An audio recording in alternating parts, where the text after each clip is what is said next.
Jadi gini, ada HP kecil harga 3 jutaan, tapi isi dalamnya iPhone 11. HP-nya kecil, cepat, tapi ini tahun 2025. Masih layak nggak dipakai di tahun ini? Mari kita cek. Halo, balik lagi dengan saya di sini di channel Kodel Review. Kali ini kita mau ngebahas iPhone SE generasi kedua. HP yang sempat underrated, tapi masih banyak juga yang penasaran. Masih worth it nggak sih sekarang? Langsung saja ya. Yang pertama, dari segi harga. Untuk di tahun 2025, harga second dari iPhone SE generasi kedua ini berada di kisaran 2,5 sampai 3,5 juta. Ini tergantung varian, memori internal, dan tergantung juga X mana dulu. Apakah X resmi dari Indo atau X Inter.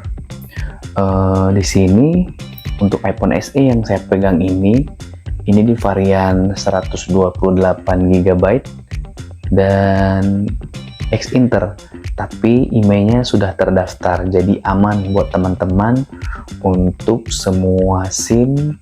Ini nggak akan keblokir ya.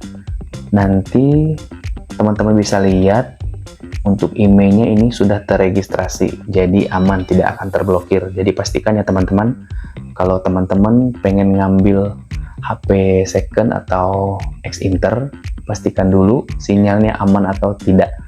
Jangan sampai sudah beli atau tergiur dengan harga yang murah tapi ternyata sinyalnya terblokir. Jadi pastikan dulu ya. Biasanya kalau untuk varian yang lebih rendah atau 64 GB itu harganya lebih murah. Ini saya dapat harganya di 3 juta, lebih murah, tapi tanpa box, tanpa charger, hanya HP-nya saja ya. Jadi kita dapat lebih murah. Jadi tergantung lagi buat teman-teman pengen yang full set atau hanya batangan seperti ini, tapi dengan kondisi yang tentunya harus dipinter-pinter kalau teman-teman milihnya. Cek dulu IMEI-nya terdaftar atau enggak. Saya tidak nyaranin untuk X Inter yang tidak terdaftar, nanti jadinya WiFi only ya. Yang kedua, dari performa. iPhone SE generasi kedua ini dibekali dengan chipset A13 Bionic, sama dengan chipset iPhone 11 dan iPhone 11 Pro. Jadi untuk teman-teman yang mikir HP-nya lemot, enggak ya. Untuk performa, selama saya pakai HP ini, untuk scrolling sosmed, multitasking, bahkan untuk game seperti Mobile Legends, Genshin Impact, HP ini bisa menjalankan game dengan mulus. Dan selama teman-teman nggak ngarep ya untuk settingan ultra, terus baterainya tahan 10 jam. Jadi untuk pemakaian harian, hanya scrolling sosmed dan game-game ringan atau tidak terlalu intens main gamenya, HP ini bisa melibas semua. Jadi teman-teman nggak usah ragu dengan performa chipsetnya ya. Yang ketiga, untuk segi desain dan feel di tangan. Untuk ukurannya sih kecil banget.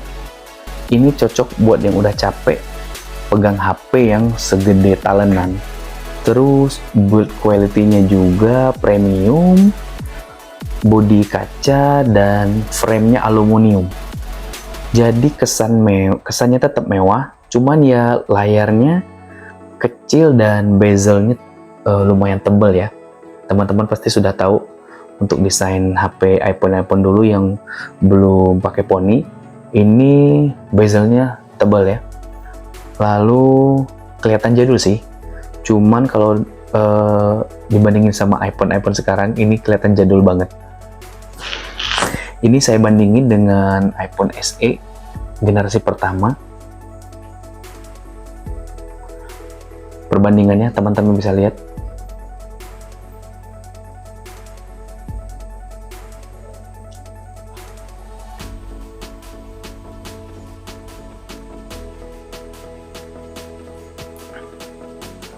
Tapi buat yang suka dengan HP yang compact, cocok banget. Yang keempat, dari kamera. Untuk kameranya memang cuma satu, tapi teman-teman jangan salah.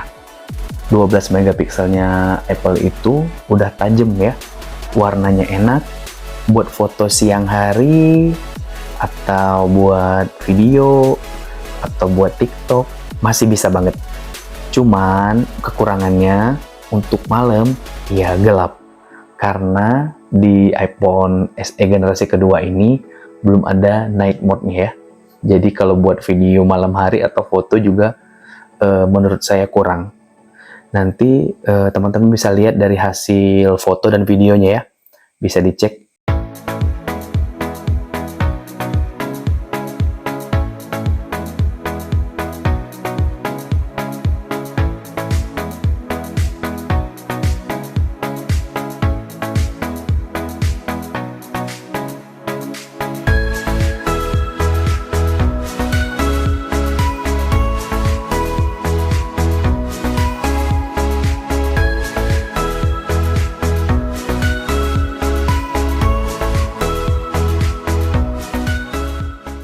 Gimana pendapat dari teman-teman? Lalu yang kelima, dari baterai. Nah, ini bagian yang paling sering dikeluhin. Baterai dari iPhone SE generasi kedua ini hanya 1800 mAh. Dan screen on time-nya itu cuma sekitar 3 jam. Lebih sedikit lah. Jadi ya buat teman-teman semua, siapin power bank, atau colokan tentunya harus lebih dekat. Atau kalau kalian mau baterainya lebih tahan, ini kan karena HP-nya second, jadi bisa ganti baterai HP yang baru atau ganti barulah baterainya, jadi pastinya lebih awet kalau sudah diganti. Untuk unit yang saya pakai ini sudah diganti baterainya, baterai health-nya masih 100%, jadi selama pemakaian saya beberapa minggu, untuk harian cukup. Cuma 1 kali ngecas, cuman dengan catatan ya, kita nggak main game. Kalau main game ya pasti harus ngecas lagi 2-3 kali. Jadi nanti saya liatin untuk kapasitas baterainya ya. Ini teman-teman bisa lihat, ini masih di 100%.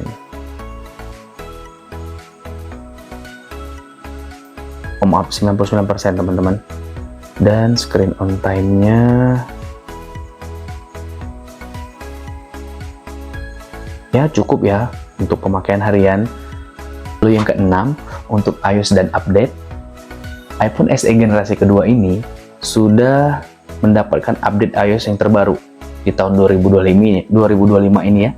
Dan karena ini iPhone, kalian masih bisa mendapatkan fitur-fitur yang masih terbaru ya, seperti iDrop, iMessage, iCloud, dan lain-lainnya. Ini teman-teman bisa lihat untuk iOS-nya. Ini sudah update di iOS 18.4.1. Jadi masih dapat update yang terbaru ya teman-teman, jangan khawatir. Yang ketujuh, kesimpulan. Dari semua yang kita sudah bahas tadi, masih worth it nggak HP ini dipakai untuk tahun 2025? Kalau dari saya pribadi, iya. Karena buat teman-teman yang tidak mementingkan untuk ukuran layar dan kapasitas baterai, HP ini masih sangat layak untuk dipakai karena dengan chipsetnya yang kencang, tentunya akan sangat nyaman dipakai sehari-hari. Tapi buat teman-teman yang butuh layar yang besar atau main game berat, HP ini tidak layak untuk dipakai. Mending untuk teman-teman cari HP yang lain saja yang lebih besar. Oke, gitu dulu ya untuk bahas iPhone SE generasi keduanya. Buat teman-teman yang masih pakai iPhone SE generasi kedua ini atau pernah pakai, boleh share dong pengalamannya di kolom komentar. Like kalau suka, subscribe kalau mau saya bahas HP yang lainnya. Terima kasih sudah menonton, sampai ketemu lagi di video selanjutnya.